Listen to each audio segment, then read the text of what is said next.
The story of the India-China disengagement is really a story of how the army provided military leverage and made both dialogue and diplomacy possible, and also made it possible for India to talk from a position of strength. This is a story that goes back to the 29th and 30th of August, and it was an operation that, as I said, made it possible for India to talk with the upper hand. We are here today to tell you the inside story of this dramatic military operation, how it was planned, what happened on the ground, and how for 6 months the army firmly held its ground. It was a few weeks after the Galwan clash of 15th June that the Indian military realized it would need a new strategy to deal with China. The bloody Galwan encounter, the worst such in 45 years, claimed the lives of 20 Indian soldiers, including the commanding officer Santosh Babu. The Chinese reneged on an agreement that both countries had reached and used crude instruments like this one, exposed nails and iron rods, to attack Indian soldiers. When the talks did resume between both countries, Lieutenant General P.J.K. Menon and his counterpart Major General Liu Lin would negotiate for 13 to 17 hours at a stretch sometimes, but make zero headway. To quote an Indian official, it was just talk, talk and more talk. They wanted to tire us out. We decided we needed military leverage.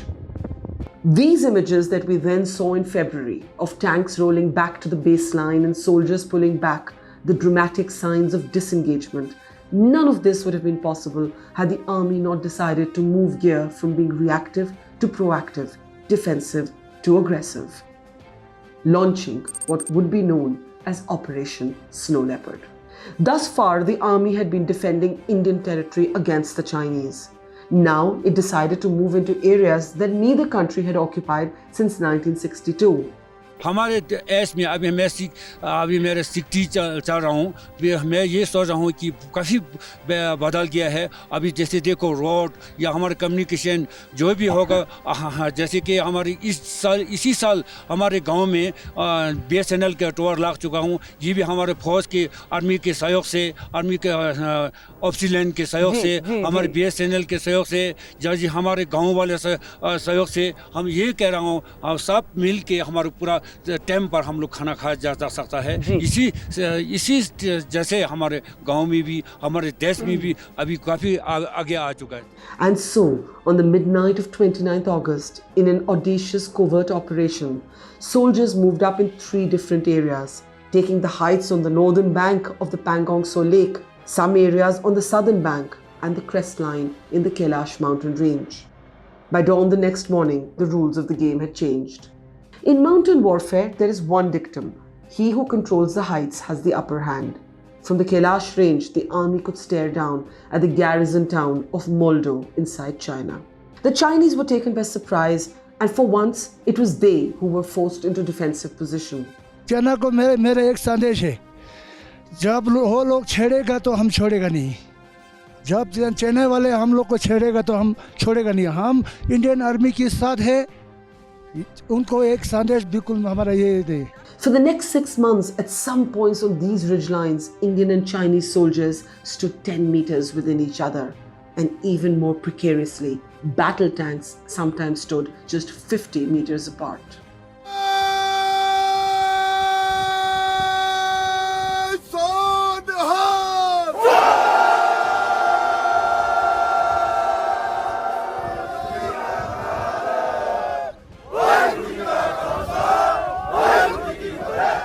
Between the passionate Punjabi and Hindi-speaking Jawans of the Sikh regiment and the Mandarin-speaking, impassive Chinese troops, this sometimes led to several tense moments that were lost in translation.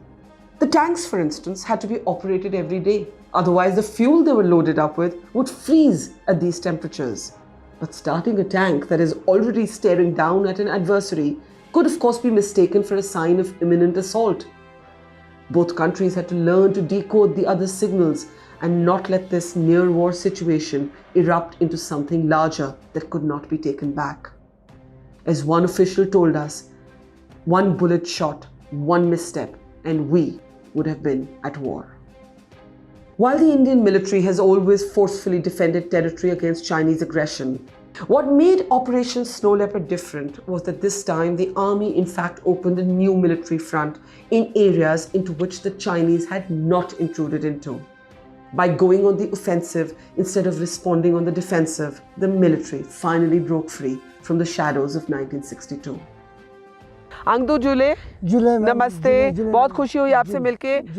और यहाँ पर पैंगोंग सो lake में हम चल रहे हैं, बर्फ बनी हुई है और हमें बहुत खुशी हुई आप सब लोगों से मिलकर, क्योंकि हमें ये समझ आया कि फौज तो हमारी बहुत बहादुरी दिखा चुकी है, लेकिन आप लोगों ने भी जंग के मैदान में कूद ले ली। क्या हुआ कि आप लोगों ने वॉलंटियर किया कि हम भी ऊपर जाएंगे पहाड़ों पर? जी, पहले तो हमने सबको ने देख लीजिए, सरकारी मुलाजिम हो वो भी गए, तो इसी तरह लामा हो, लेडीज हो, बच्चे हो, सभी गए। बच्चे भी गए, औरतें भी गई? जी। अच्छा, वेरी गुड। कम से कम 14-15 दिन हमने वॉलंटियर किया। उसके बाद ये कंटिन्यू घोड़े पे हमने ढोया था ऊपर। तो घोड़े पे ढोते वक्त सबसे पहले उनको जरूरी सामान हमने पहुंचाया, जो जैसे कि जल्दी जल्दी खाने के लिए। जैसे हमने यहाँ से सत्तू लिया, जो इन्होंने जैसे बताया, जो एकदम फटाफट बनने वाली। तब तक बंदोबस्त था ही नहीं सरकारी, धीरे धीरे इसका बंदोबस्त हो गया, तब हमने घोड़े पर उसको पहुंचाया। अच्छा। तो उसके बाद आज अभी किसी ने बताया था ना, जो हमें पहले कोरोना था, कोरोना को भगा दिया नीचे, चाइना को वापस कर दिया ऊपर। अब हम बैठ गए आपस में मिलजुल के।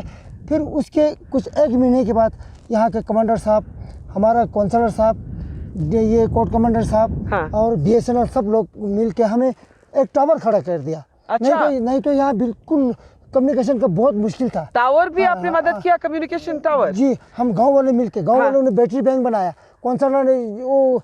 बताइए इस बैटरी बैंक के बारे में। बैटरी बैंक हमने बनाया, जैसे सोलर से चलता है ना, सोलर से, तो बैटरी बैंक बनाया, गांव वालों ने रोड बनाया, ऊपर चढ़ाया। फिर उन्होंने फर्स्ट क्लास एक टावर खड़ा कर दिया। तो आजकल बात चलता था। नहीं तो हमें यहाँ मैडम जी बहुत मुश्किल था, यहाँ बहुत मुश्किल था। इसलिए मुश्किल था, इस बॉर्डर में कोई कम्युनिकेशन था ही नहीं। तो ये थोड़ा सिचुएशन ठीक होने के बाद कमांडर साहब, कोर्ट कमांडर साहब, ये BSNL आर्मी वाले सब मिलके हमें टावर किया 2G। अभी यहाँ कम से कम 4G तो कम से कम होना चाहिए, नहीं तो बॉर्डर में बहुत मुश्किल है मैडम जी। क्योंकि बच्चों को देखिए, ऑनलाइन पढ़ाई तो हो ही नहीं सकता है। तो ऑनलाइन पढ़ाई के लिए अब बहुत ज़रूरी है, क्योंकि वो तो है और बहुत मुश्किलात में आप लोग रहते हैं। मैडम जी, आपने सुना होगा चाइना के बॉर्डर है ना, उनको घर है बोल रहे हैं, मैंने नहीं देखा, किसी ने बोला है कि उनका घर है सब यूनिफॉर्म, एक जैसा उनके बॉर्डर वालों को। हमें यहाँ इतना तो है ही नहीं, अभी कम्युनिकेशन उनका बहुत तेज है। पर जब आप ऊपर जा रहे थे तो सबसे मुश्किल क्या बात हो रही थी? ठंड हुआ था, ठंड लगी थी, थोड़ा बहुत हमको भी लगी थी बेचारे। इंडियन फोर्स टेम्परेचर क्या था? 35 से लेकर 42 माइनस। जी, -35 -42 मैं सोच भी नहीं सकती। -35 से लेकर 42 था। आप यकीन नहीं करोगे, उस वक्त हमारा लद्दाख की सिकोट वाले लद्दाखी फौज है, वो तो बेचारा यहाँ का पैदा है, वो चलते थे। हालांकि डाउन वाले फौज भी बहुत मेहनत किया, उन्होंने बहुत मेहनत किया। तो आप लोग इतना वॉलंटियर, इतना जज्बा कैसे, कहाँ से लाते हैं? क्या करें मैडम जी, हम बॉर्डर के रहने वाले हैं। जब फौज का मदद नहीं करेंगे, हम फौज की सहारा से हम जी रहे हैं। फौज के सहारा क्या है? अब मैडम जी आप मुझे क्वेश्चन कीजिए, हमारा पॉटर पॉनी बेचारा वो चला रहे थे, हम उसी से पेट भरते हैं। तो हमारा यहाँ टेंडर सिस्टम नहीं होते थे। जितना भी घोड़े चलेंगे सबको मिलेंगे, 5-5 दिन सबको मिलेंगे। अगर एक लड़की होंगे उसको भी मिलेंगी, तो कोई जाके उसका भी टर्न खत्म करके पैसे उसको भी आएंगे। पर डर नहीं लगता कभी? कहाँ? आपको डर नहीं लगता कभी? डर नहीं लगता है, नहीं लगता, डर नहीं लगता है जी। जब फौज बैठे हैं यहाँ, क्या डर है? हमने फौज को मदद करना है, राशन पहुँचाना है, उनका पानी पूनी मदद करना है, और क्या करेंगे। अच्छा, पानी के साथ क्या हो रहा था? पानी कैसे ले जा रहे थे? हम 15 लीटर वाले में हम पीठ में लेके गए थे। 15 लीटर का पानी पीठ पे लेके गए थे? 15 क्या साहब मैडम जी, हमने 25 लीटर लेके गए। लड़कियाँ 15 लीटर और लड़के 25 लीटर, 20-25 लीटर। अब जब घोड़े किया तो 40-80 लीटर लेके गए घोड़े पे।